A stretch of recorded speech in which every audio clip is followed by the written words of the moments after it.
Today, Vav Tishri is the yahrzeit of the Rebbetzin Chanah. Rebbetzin Chanah, who was the mother of the Rebbe, passed away on Shabbos, the 6th of Tishri, Tafshin Chafei, 1965.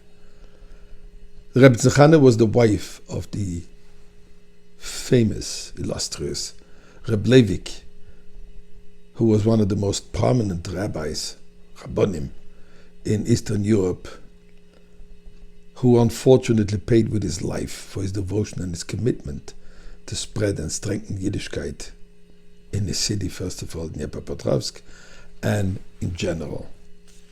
The Rebbetzin Chanah was a complete partner in all Reb Leivik's endeavors. In addition to just the name Chanah, which represents the three mitzvahs which are given to women, which Rebbetzin Chanah symbolized the perfection of it. Chanah, Challah, Nida, and Adlakas Aner, kosher food, kosher home, and the lighting of the candles.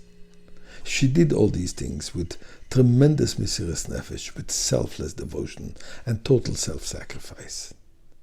I'll just share one story which would illustrate what mesiras nefesh and care and concern she and her husband had for total strangers. In 1935, when Soviet oppression was at its peak, 11 o'clock p.m., a knock on the door. The Rebbetzin opens the door. An elderly woman asked to come in quickly. Closing the door behind her, she whispers, "At 12 o'clock exactly, my son and future daughter-in-law are going to come to you to a week to get married. Both of them have high position in the communist regime. They only agreed to make a proper Jewish wedding because I begged them. And their condition was that only if Reb Leivik does it. They trust him and they trust you for your discretion. So I'm just giving you a heads up. In an hour from now, they will be here." Frantically, Reb Leivik and the Rebbetzin Chanah started to prepare for the wedding.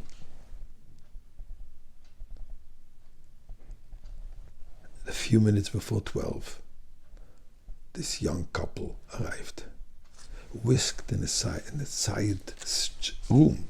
Nobody should see them. Obviously tense and nervous. The Rebbetzin Chanah prepared what she needed to prepare, and Reb Leivik is preparing for doing a proper chuppah. Now, chuppah needs a minyan.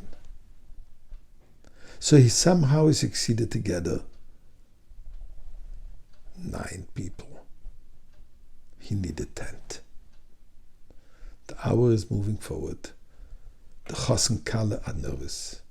And then Reb Leivik says, the concierge of the building, who is assigned by the government to serve as the head of the housing committee. It was his responsibility to spy and keep careful tabs on any irregular movements in the home of Reb Leivik, and to make sure that no religious ceremonies are being held there, and to report it to the proper, or I should say improper, authorities. To him, Reb Leivik sent a messenger to please come up. Now this is 12:30, 1 o'clock in the morning. This young man comes up, very concerned, and Reb Leivik looks at him and says, "I need a minyan. You're Jewish. You'll be the 10th of my minyan."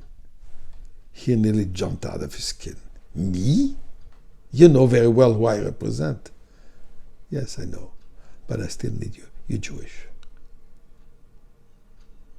Now that there is a minyan, the Rebbetzin prepared the chuppah, 4 men holding up this tablecloth.